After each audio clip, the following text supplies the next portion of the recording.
Assalomu alaykum ustozlar. Bugungi demo dars testlarini ishlashni boshlaymiz. Birinchi savol. Azizbek to'rtlik sanoq sistemasida eng katta to'rtxonali va eng kichik uchxonali sonlarni yozdi va ularni bir-biriga qo'shdi.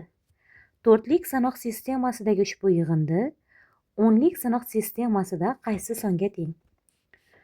To'rtlik sanoq sistemasidagi to'rtxonali eng katta son bizda 3333. To'rtlikda. Eng kichik uchxonali son esa 100. To'rtlikda. Ikkalasini qo'shamiz. 3 ga 0 ni qo'shaman 3, 3 ga 0 ni qo'shaman 3, 3 ga 1 ni qo'shsam 10, dilda 1, 3 ga dildagi 1 ni qo'shsam 10. To'rtlik sanoq sistemasida ushbu yig'indini o'nlik sanoq sistemasiga o'tkazamiz. 10.033 to'rtlik sanoq sistemasida. Buni o'nlik sanoq sistemasiga o'tkazamiz. Istalgan sanoq sistemadagi sonni o'nlik sanoq sistemasiga o'tkazish uchun 0 dan boshlab daraja beramiz va pozitsion ko'rinishda yozib olamiz.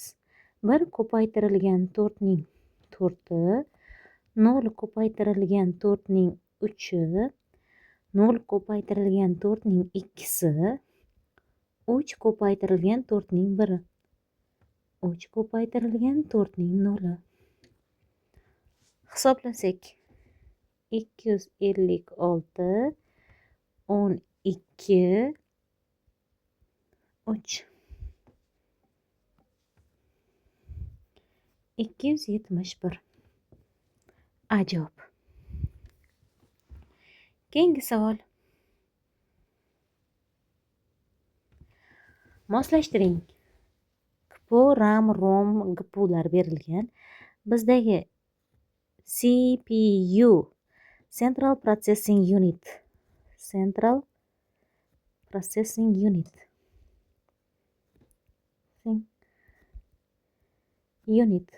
Bu mikroprotsessor hisoblanadi. 1D. Ikkinchisi RAM. Random Access Memory.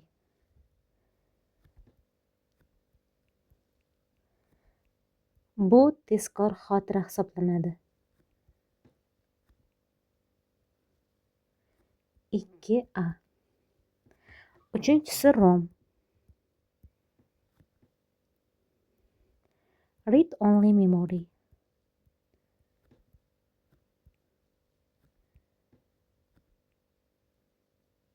Bu doimiy xotira hisoblanadi.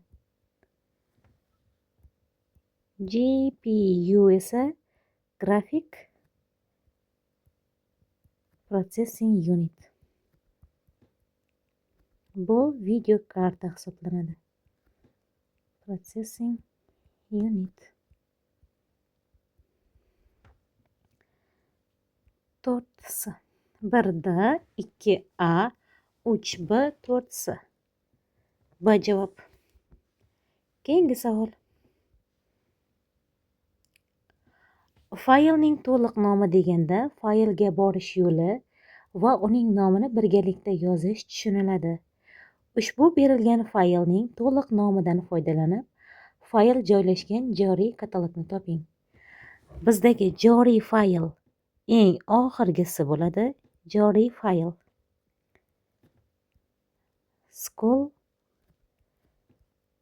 SQL. Joriy katalog esa fayl joylashgan katalog hisoblanadi. Bizdagi fayl joylashgan katalog tables. S javob. Keyingi savol. Quyidagi mantiqiy sxemaning qiymati A va B ning nechta holatida yolg'on bo'ladi? Bizda A va B mulohazalar berilgan. Bizda jami 4 ta holat mavjud. Birinchi holatni qo'yib ko'ramiz. Ikkala mulohaza ham yolg'on bo'lsin. Yolg'onning inkori rost. Yolg'onga yolg'onni qo'shsak, yolg'on. Yolg'onning inkori rost. Yolg'onga rostni ko'paytirsam, yolg'on. Yolg'onga rostni ko'paytirsam, yolg'on. Yolg'onga yolg'onni qo'shsam, yolg'on. Birinchi holatda yolg'on. Ikkinchi holatda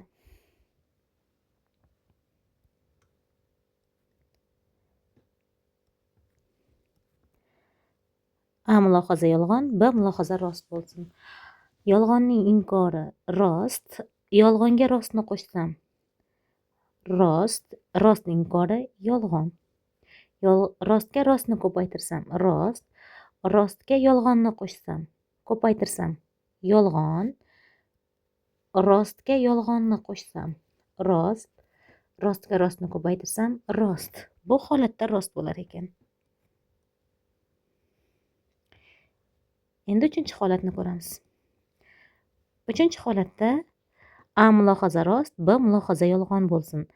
Rost mulohazaning inkori yolg'on. Rostga yolg'onni qo'shsam, rost. Yolg'onning inkori rost. Rostga yolg'onni ko'paytirsam, yolg'on. Rostga rostni ko'paytirsam, rost. Rostga rostni qo'shsam, rost. Yolg'onga rostni ko'paytirsam, yolg'on. Uchinchi holatda ham yolg'on bo'lar ekan. To'rtinchi holatda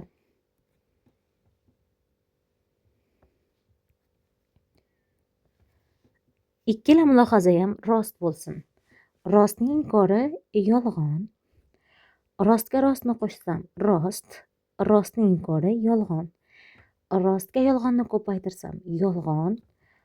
Rostga yolg'onni ko'paytirsam, yolg'on. Rostga yolg'onni qo'shsam, rost. Rostga yolg'onni ko'paytirsam, yolg'on. Demak, bizda 3 ta holatda yolg'on hosil bo'ldi. C javob. Keyingi savol.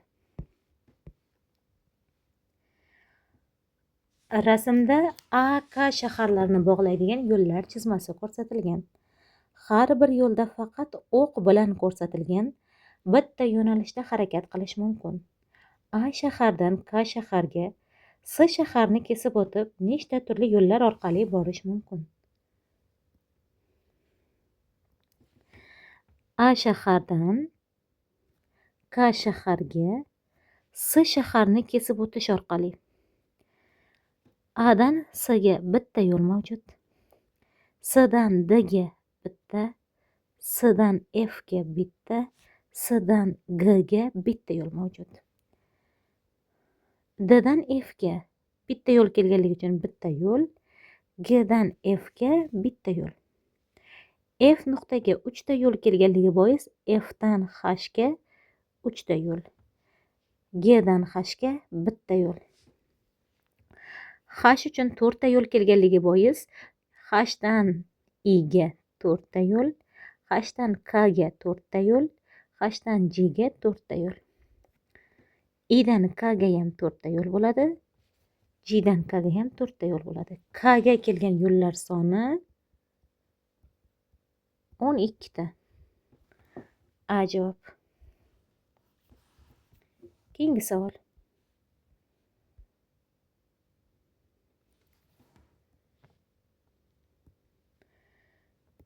Ushbu blok sxemada n teng 15 bo'lganda s ning qiymatini toping.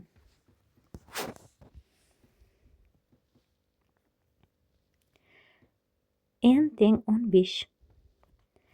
I ning boshlang'ich qiymati 2, s ning boshlang'ich qiymati 0. Shart tekshiramiz. I kichikmi 15 dan? Agar rost bo'lsa, keyingi blok bajariladi. S ga I ning qiymatini qo'shamiz. S ning oxirgi qiymati 0, 0 ga I ning qiymatini qo'shamiz. Va I ning qiymatini 2 ga oshiramiz. I ning oxirgi qiymatini tekshiramiz. 15 dan kichikmi? Kichik bo'lsa, keyingi blok sxema bajariladi. S ning oxirgi qiymatiga I ning oxirgi qiymatini qo'shamiz.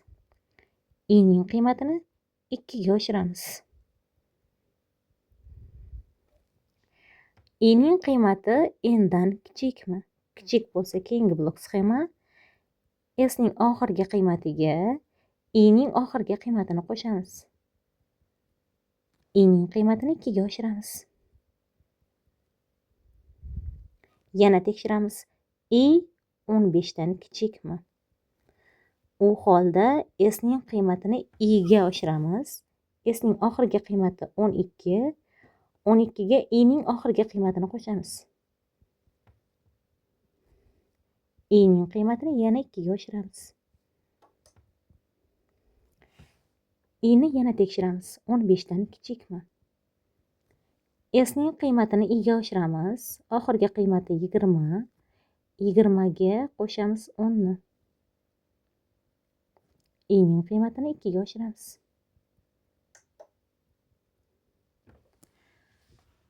Yana tekshiramiz. I kichikmi 15 dan? U holda s'ning qiymatini i ga oshiramiz. S'ning oxirgi qiymati 30. 30 ga i'ning oxirgi qiymatini qo'shamiz. i'ning qiymatini yana 2 ga oshiramiz. Yana tekshiramiz. 15 dan kichikmi? Kichik bo'lsa s'ni i ga oshiramiz. S'ning oxirgi qiymati 42. i'ning oxirgi qiymati 14. i'ning qiymatini yana 2 ga oshiramiz.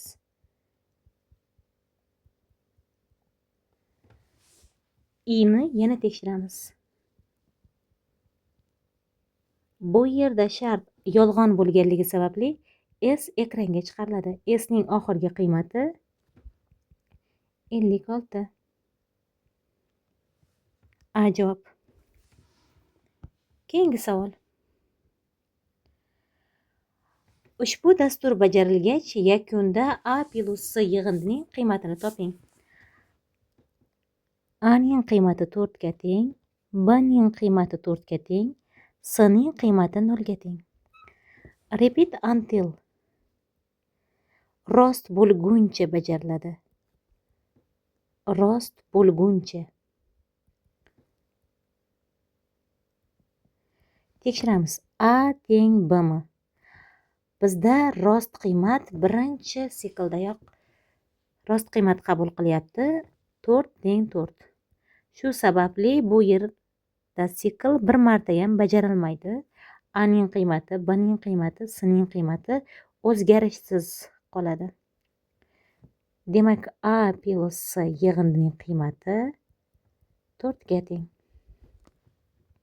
B javob. Keyingi savol. Quyidagi ifoda natijasi rost bo'ladigan eng katta butun sonni aniqlang.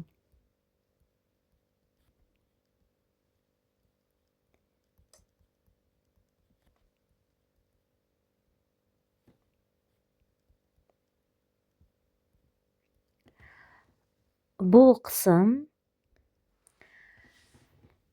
x 15 dan kichik yoki teng emas bo'ladigan bo'lsa, x 15 dan kattaga aylanadi.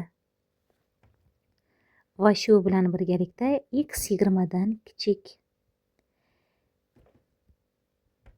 15 dan katta, 20 dan kichik. Bu yerdagi eng katta son 19. S javob. Keyingi savol. Quyida berilgan insonning biometrik ma'lumotlaridan qaysilari faqat turg'un, ya'ni statik biometrik xususiyat sifatida olinishi mumkin? Barmoq izi, ovoz, klaviaturada yozish tezligi, ko'z qorachig'i, harakat, yuz tuzilishi. Bizlarda umrimiz davomida o'zgarmaydigan biometrik xususiyatlarimiz barmoq izi, ovoz o'zgaradi, klaviaturada yozish tezligi o'zgaradi, ko'z qorachig'i o'zgarmas, harakat o'zgaradi, yuz tuzilishimiz o'zgarmas. 1, 4, 6. Keyingi savol.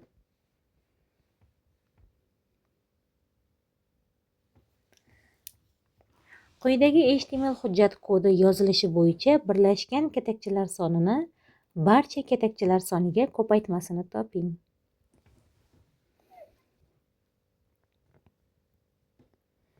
Mana bu yer col_span bo'lishi kerak ekan. Col_span.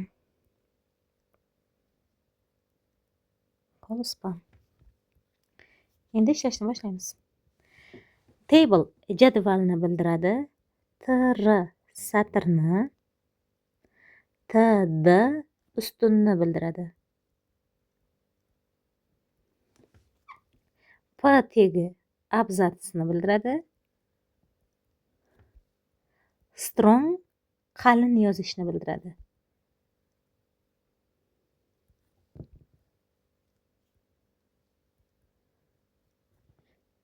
M qiya yozadi. U tek chiziqli yozadi.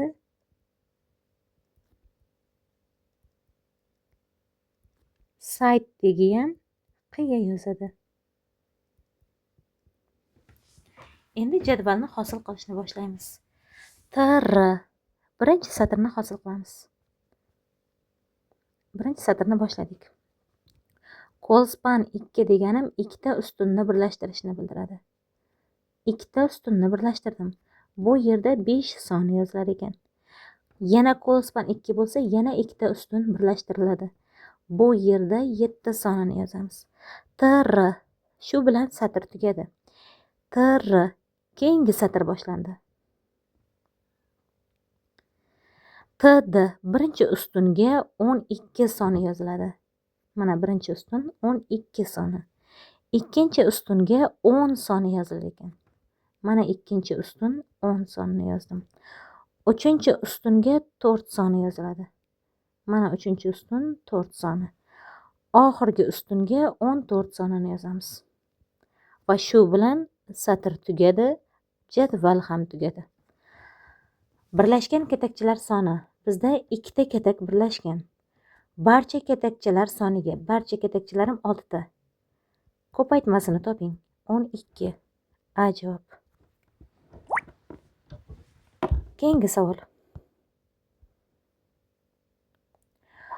Ma'lum bir kodlash usulida rejection so'zi shu ko'rinishda kodlangan bo'lsa, ushbu kodlash usulida mexanik so'zi qanday ko'rinishda kodlanadi? Avval bu so'z qanday kodlanganligini bilib olishimiz kerak. Rejection so'zi R S ga E G M I H Z P W W. R S ga o'zgardi. R ni S ga o'zgartiramiz. Bir belgi surildi. E harfi G ga o'zgardi. 2 belgi surildi.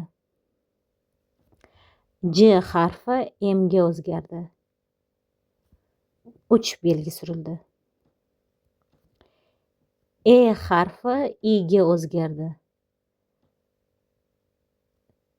4 belgi surildi. S harfi H ga o'zgardi. 5 belgi surildi. T harfi Z ga o'zgardi. 6 belgi surildi. I harfi P ga o'zgardi. I harfi P ga o'zgardi. 7 belgi surildi. O harfi W ga o'zgardi. O harfi W ga o'zgardi. 8 belgi surildi. N harfi W ga o'zgardi. Endi 9 belgi surildi. Xuddi shunday mexanik so'zini ham kodlaymiz.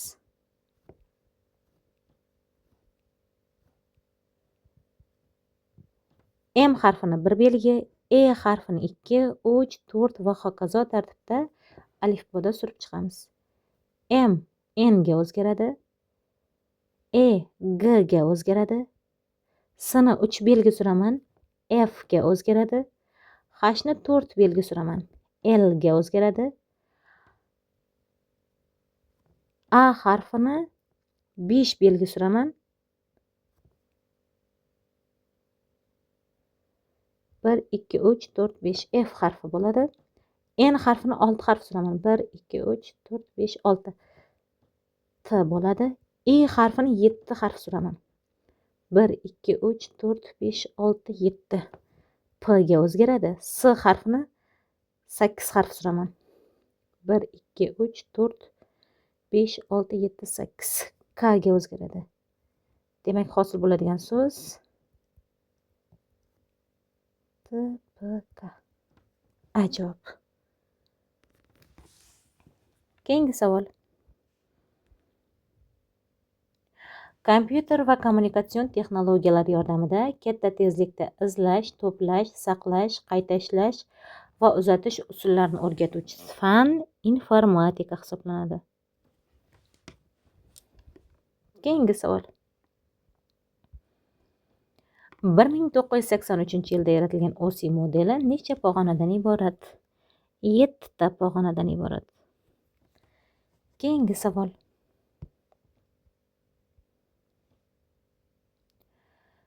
Quyidagi shartni qanoatlantiradigan juft sonlar ikkilik sanoq sistemasiga o'tkazildi. 2 ta 0 qatnashgan sonlar o'chirib tashlandi. Qolgan sonlar yig'indisini o'nlik sanoq sistemasida hisoblang. 156 8likda o'nlik sanoq sistemasiga o'tib olaman. 1 ko'paytirilgan 8 ning kvadrati, 5 ko'paytirilgan 8 ning 1 darajasi, 6 ko'paytirilgan 8 ning 0 darajasi. 64 qo'shilgan 40 qo'shilgan 6. 110 o'nlik sanoq sistemasida. 78 sonini o'nlik sanoq sistemasiga o'tib olaman. 7 ko'paytirilgan 16 qo'shilgan 8 ko'paytirilgan 16 ning 0. 120 o'nlik sanoq sistemasida. Juft sonlar yozib olindi. Ikkilik sanoq sistemasiga o'tkazildi. Juft sonlarni yozib olamiz. 110, 112, 114, 116, 118, 120. Endi bularni ikkilik sanoq sistemasiga o'tamiz.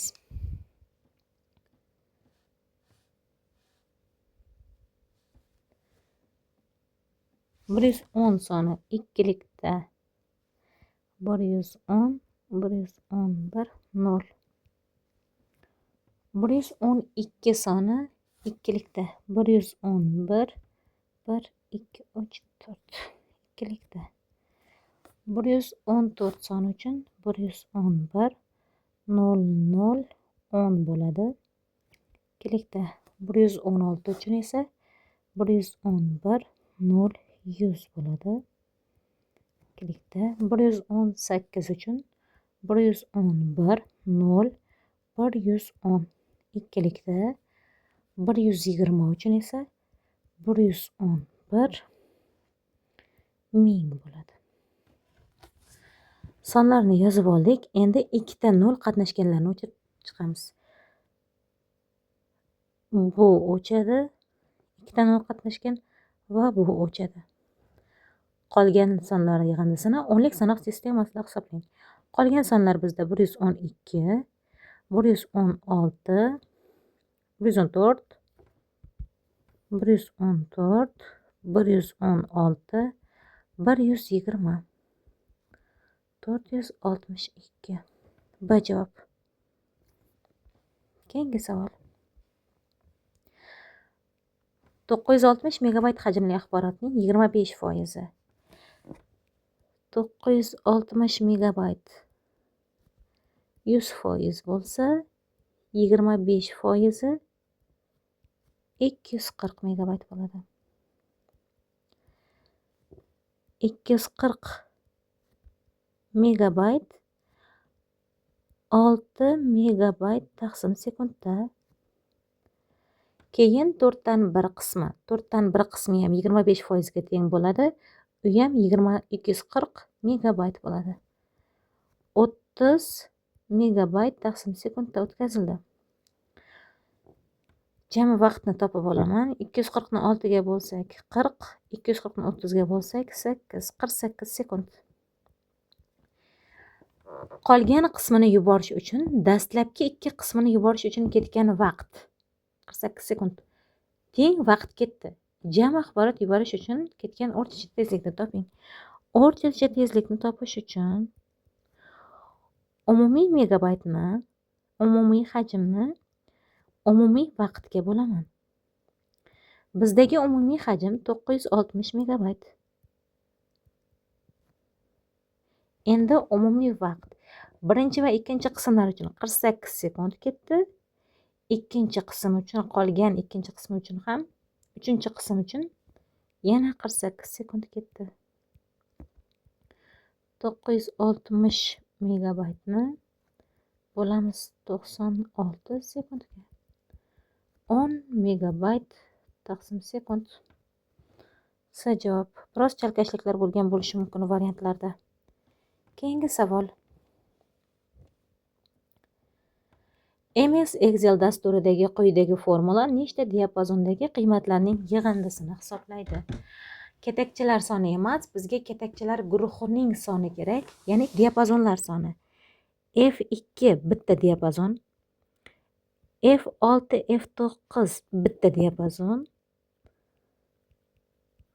A6, B7 bitta diapazon, H1, H3 bitta diapazon, G1, L1, N1 bitta diapazon. 1, 2, 3, 4, 5, 6, 7. 7 ta diapazon. B javob. Keyingi savol. Noma'lum x ni toping. Bizga berilgan tenglik.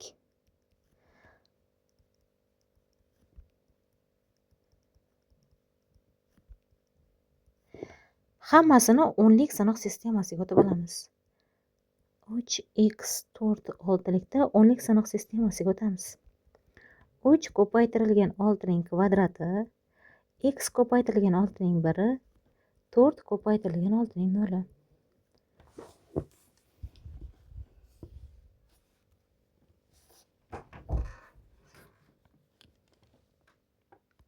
Hisoblashlarni amalga oshirsak, 108 6x qo'shilgan 4. 2bx 14likda 0, 1, 2.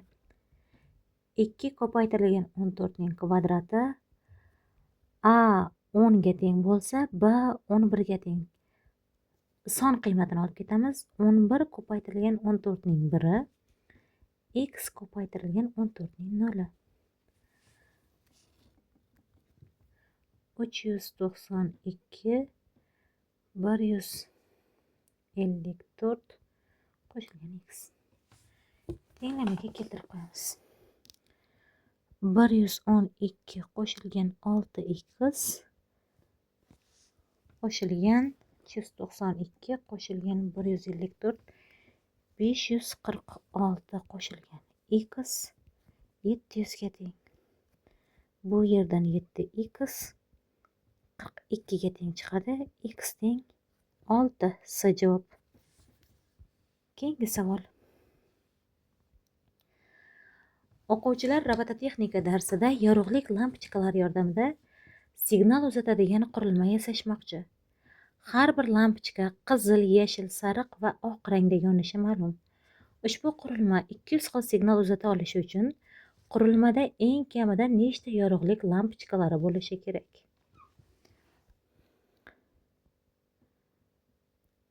Qizil,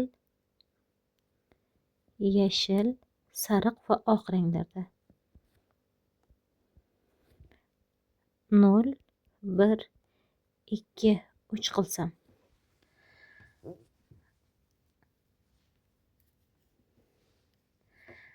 Bitta lampochka orqali 4 xil signalni kodlay olaman.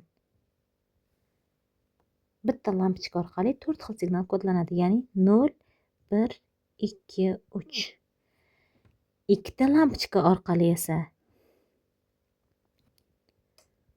2, 0, 3,